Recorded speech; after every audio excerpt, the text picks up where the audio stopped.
The forest was alive with the sound of rustling leaves and birdsong. The sun had only just begun to rise, spreading orange and gold across the sky. For Daniel Harper, a single dad raising his 7-year-old daughter, Lily, these morning walks were more than routine. They were their way of bonding, escaping the world, and healing wounds that life had left behind. Daniel had lost his wife 3 years ago in a tragic accident. Since then, he had devoted his every breath to raising Lily with love and honesty. Though life wasn't easy, working as a mechanic by day and doing odd jobs at night, he made sure Lily never felt the weight of his struggles. On this particular morning, Lily was skipping ahead, humming a song she had learned in school. "Daddy, look, mushrooms," she exclaimed, pointing at a cluster by a tree root. Daniel smiled faintly. "Don't touch them, sweetheart. Some are dangerous." But then something shifted in the air.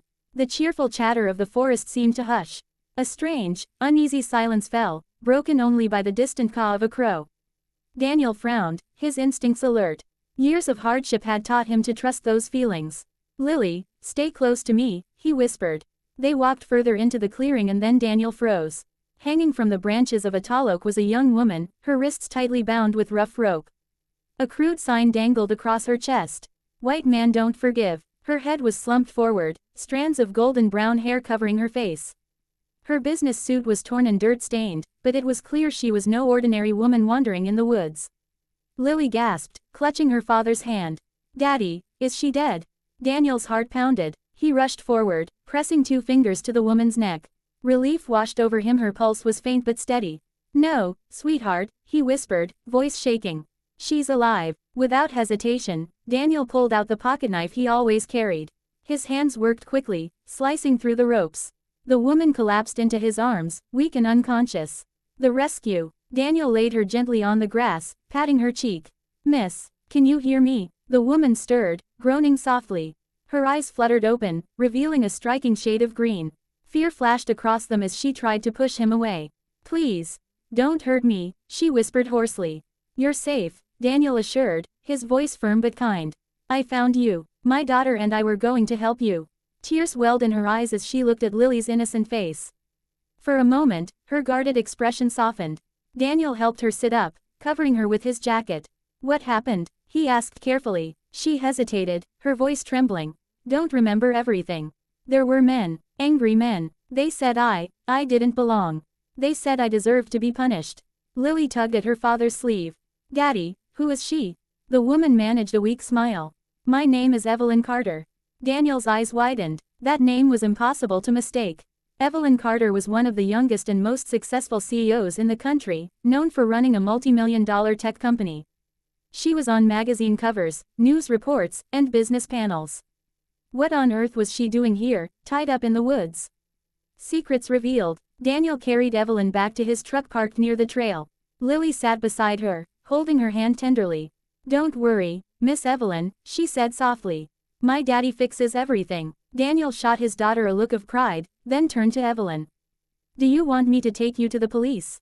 But Evelyn's eyes widened with panic. "No," she cried, gripping his arm. "You can't. They'll find me again." "Who?" Daniel pressed. Her lips trembled. "They called themselves the Purists. A group that hates women in power. They said I was an example, that others would learn from my punishment. If they know I survived, they'll come after me again." Daniel felt anger rise inside him, but he kept his voice calm. "Then you're staying with me until we figure this out." Daniel brought Evelyn to his modest home on the outskirts of town. It wasn't much, 2 bedrooms, peeling wallpaper, an old sofa, but it was safe. Over the next few days, Evelyn recovered. She was shocked by how kind Daniel was, offering her food, clean clothes, and safety without asking for anything in return. She watched how gently he cared for Lily, reading her bedtime stories, fixing her hair for school, packing her lunches with silly notes. One evening, Evelyn asked softly, "Why are you helping me? You don't even know me." Daniel looked at her, his expression firm. "Because no one deserves to be treated the way I found you. And because Lily is watching. I want her to know what it means to stand up for what's right." Those words pierced Evelyn's guarded heart. For years she had lived in the corporate world, surrounded by people who only wanted her money, her power, her influence. But here was a man who gave without expecting anything. But peace never lasts forever. One night, as Daniel stepped outside to fix the squeaky gate, he noticed tire tracks on the dirt road that hadn't been there before. His stomach tightened. Later, while tucking Lily into bed, Evelyn heard the crunch of footsteps outside the window. She froze, peeking through the curtains. Dark figures moved in the shadows.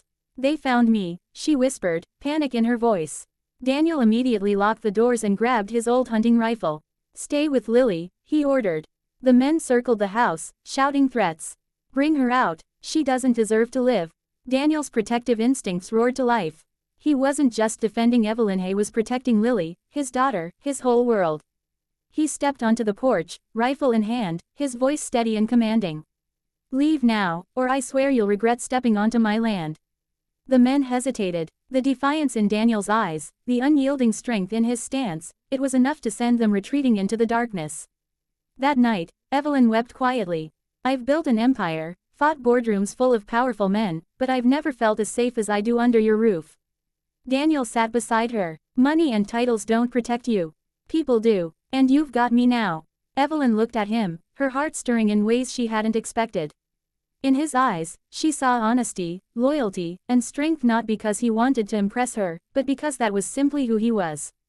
Weeks later, the police, with Evelyn's help, tracked down the purists. They were arrested, and Evelyn was finally free. But something had changed inside her. Instead of returning immediately to her corporate life, she stayed close to Daniel and Lily. She joined them for simple dinners, laughed at Lily's school jokes, and found herself longing for the warmth of family she had never known. One morning, as the three of them walked in the forest again, Evelyn paused beneath the oak tree where Daniel had first found her. She touched the rough bark and whispered, "This is where my life almost ended, but also where it truly began." Daniel squeezed her hand. Lily skipped ahead, singing to the trees. And for the first time in years, Evelyn felt something more powerful than fear, more precious than success. She felt home.